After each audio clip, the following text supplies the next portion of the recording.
fucking car to drive.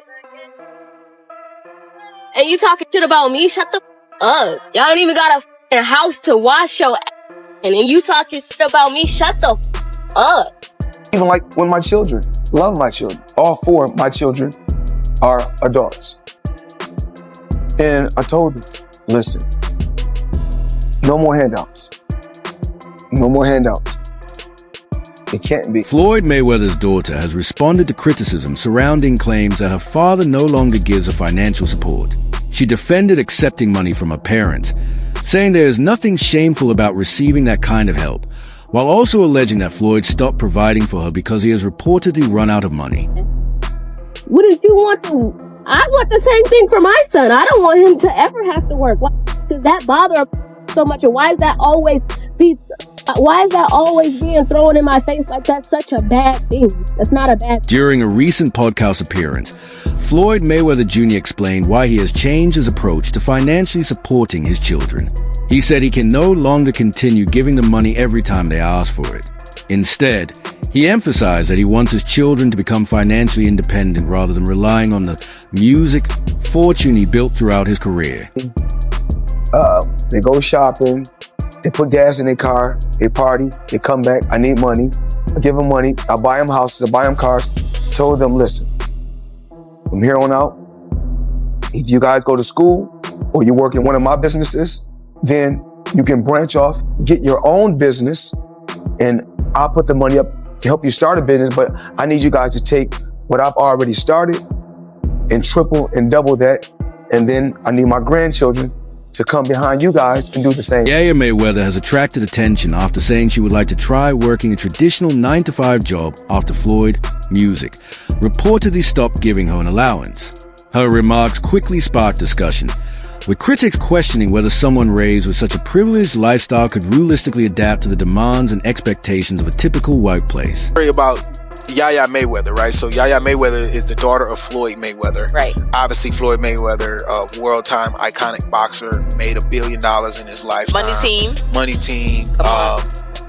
I seen her and I was kind of torn. At first, everybody was like going at her, oh my God, y'all going broke. But I'm like, never. You know, I wasn't really mad at what she was saying. So basically she was saying, lately I've been bored, so bored I was thinking about getting a job just for the fun of it. Just for the fun. Now, for full context, she's been rich her whole life. Oh yeah, she's a Nepo baby. She's a Nepo. She is the example of what it looks like to just only know lavish, only know luxury, only know the finest of the finest. And then her dad is Floyd, so all he do is he got floss, he got 100 cars, he got all of this. They fly in a private jet. So her whole life is luxury, and she probably has never had to struggle or had any type of adversity. She don't know, she can't relate to anybody. This is probably why she can't create no products or services to monetize her startup. The conversation has also turned toward Yaya's understanding of money and her ability to manage finances responsibly. Critics argue that growing up surrounded by tremendous wealth does not automatically teach someone how to handle that wealth effectively. Music, learning how to budget, save, and invest still requires discipline and financial knowledge. Without those abilities, even a very large fortune can disappear surprisingly fast. Some people have broadened the discussion to wealthy families as a whole, arguing that second-generation heirs can often have difficulty protecting inherited fortunes, partly because they may receive little financial education or grow up expecting money to always be readily available. What's up? These little girls don't know how to do nothing. And she's sitting online saying, I'm bored. And y'all can say, well, her daddy rich, but like, well, what if something happens to her father? Oh, we got trust funds. Okay, cool. He may have trust funds. But does she know how to budget money? Does she know how to make money? Does she know the value of money? That empire, that estate is going to be gone. And statistics show that 85% of second wealth generators from their parents go broke because they don't understand how to manage it, which means there's a few reasons. Either we spent too much time making it, we didn't have time to educate our kids on it, and so we just gave them everything. Or two, they just don't give a damn. They just entitled, spoiled. Yaya Mayweather has maintained that her upbringing puts her in a different position from most people. Being raised as a daughter of Floyd Mayweather Jr. gave her access to significant wealth, music, luxury, and opportunities that are not available to everyone. Because of that background, she has resisted music, being evaluated by the same financial standard applied to people who grew up under very different circumstances. To stop. Literally. Y'all have to stop comparing me. And even the people that y'all comparing me to, they have to stop. Okay? Comparing themselves to me. Because listen, you cannot y'all have to stop comparing me to people who wear fake designer stuff, okay? Let's start there. Who wear fake designer stuff.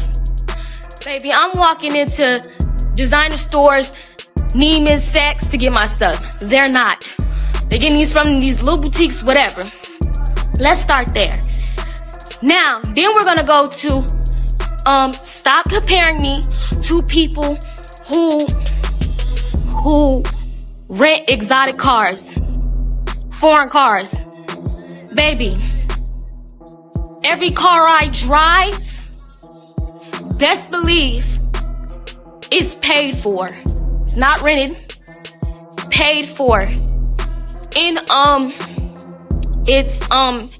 my last name is on. Yaya's remarks about receiving financial assistance have brought even more attention to the ongoing questions about Floyd Mayweather's finances.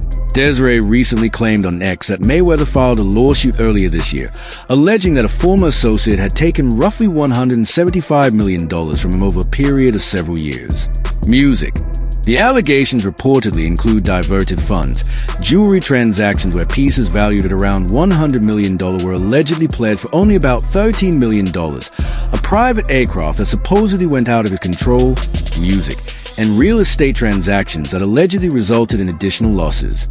The Post also stated that the opposing side has dismissed Mayweather's accusations as baseless music, while pointing to his own spending habits.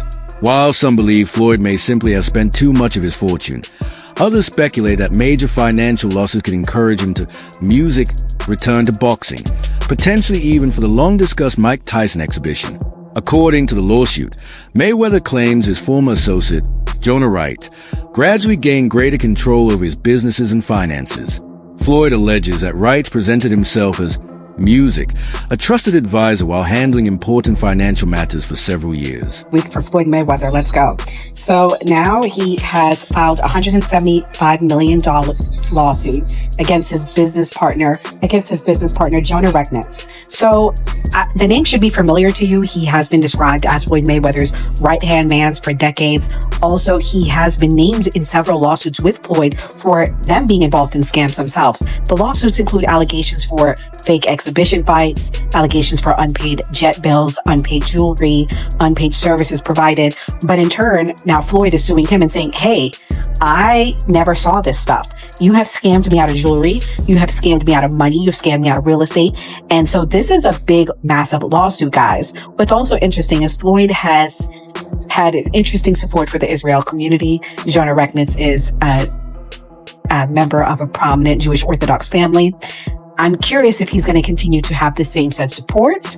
I'm also curious to say if he's going to prevail in the other lawsuits. Is this a way for him to get out of it, or these false allegations? Dana White has also commented on the reports involving Floyd Mayweather Jr.'s financial and legal difficulties, indicating that he sympathizes with the boxing legend and may even be willing to offer assistance. White, music, pointed to the tremendous fortune Mayweather accumulated through years of hard work, saying it would be unfortunate if that wealth or loss are taken away from him. The lawsuit reportedly includes allegations involving missing funds, fraudulent investments, unauthorized bank transfers, missing music, jewelry, and claims that Mayweather's private jet was allegedly sold. The richest and one of the most dominant boxers in the history of the sport. But now Floyd is stepping into the courtroom to fight for money he claims that he was never paid, and he wants justice on his terms. So let's talk details. Let me tell you about the law. Another legal dispute has reportedly surfaced involving Floyd Mayweather Jr., this time connected to Showtime Music, and his longtime advisor Al Heyman. Mayweather is allegedly accusing them of financial wrongdoing, claiming that money associated with various business agreements was improperly managed. According to the allegations, millions of dollars tied to his boxing career and business interests may have been withheld or mishandled. Filed a lawsuit in California against Showtime Networks and Steven Espinoza, claiming they helped his former advisor, Al Heyman, misappropriate a huge chunk of his fight earnings to the tune of $340 million. Mayweather says the money is still missing and unaccounted for, and he's now suing Showtime and Espinoza for aiding and abetting breach of fiduciary duty, civil conspiracy to commit fraud. Ooh, that's a serious accusation there. Conversion, unjust enrichment, and he's seeking punitive damage on top of the missing $340 million. So why is Floyd suing him, and what is he claiming? Well, Floyd argues that during his legendary career, where he generated $1 billion in revenue plus and pay-per-view money, a significant portion of the funds that he made through those events, through his fights. Steven Espinoza, who previously served as president of Showtime, has also addressed the allegations. Look, I can't say too much about it. The lawyers have asked me not to, but obviously Floyd is looking for $340 million, which he, I think, supposedly discovered 10 years later is missing. I think you can tell by my tone what my thoughts are about that. And look, all I can say is I'm confident in the legal process. I'm confident about what the facts are going to show, and I look forward to this playing out in court so everybody can see exactly what is true, and exactly what where the money went. Because if you look at the how my career has played out, I spent my career going back to representing both Mike Tyson and Oscar De La Hoya. I've spent my career making sure that fighters are treated fairly and have gotten compensated fairly. And I've never done anything, but that. And I think at the administration... Veteran analyst Teddy Atlas noted, music, that Floyd's lawsuit reportedly also includes former Showtime executive Steven Espinoza. Atlas said he has never particularly liked Espinoza and claimed that boxers have sometimes received unfavorable compensation in certain business agreements. He also suggested that some people believe Mayweather's legal actions may be tied to financial pressure resulting from his extravagant lifestyle and continued need for income. Know what the truth is fully in there. I know Steven Espinoza was named. He ran Showtime at the time. He was named. I never was a fan of Espinoza. Again, I'm not afraid to say and not mince my words when I feel a certain way. And I've taken arrows for it, and of course I've also taken some praise for it. That people say, hey, Teddy's going to say what he feels. I was never a fan of him. I never thought he was a man that kept his word. I never thought he really did a great job over at Showtime. I mean, they put some good fights on because the fights were available, because the landscape made it available. Where there was, there was a lot of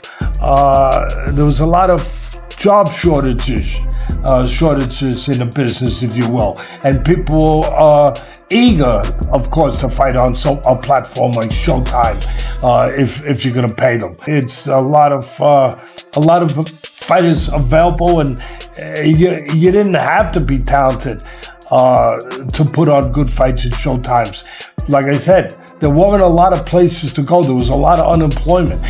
Mayweather is an example of the stupidity of living for the culture and trying to be relatable and trying to be this incredible icon or example of, look how much money I've made. He's blown it all, and now at 49 years old, he's got to go back into the boxing ring and continue to fight because he's in a lot of debt. And this is what I was trying to make the point to Cam Newton about. This whole, I'm doing it. Floyd Mayweather Jr. accumulated an incredible amount of wealth throughout his boxing career. However, questions about his financial situation have continued to increase as his extravagant lifestyle remains under constant attention. His fleet of luxury automobiles, expensive jewelry, private aircraft, lavish homes, and other high-end purchases have become closely associated with the Money Mayweather image. Critics argue that sustaining such an expensive lifestyle can require enormous amounts of money, regardless of how much someone owns. The speculation has also sparked a broader conversation, music, about how quickly a massive fortune can disappear when spending is left unchecked. Without disciplined financial planning, intelligent investments, and controlled music spending, even tremendous wealth can eventually face serious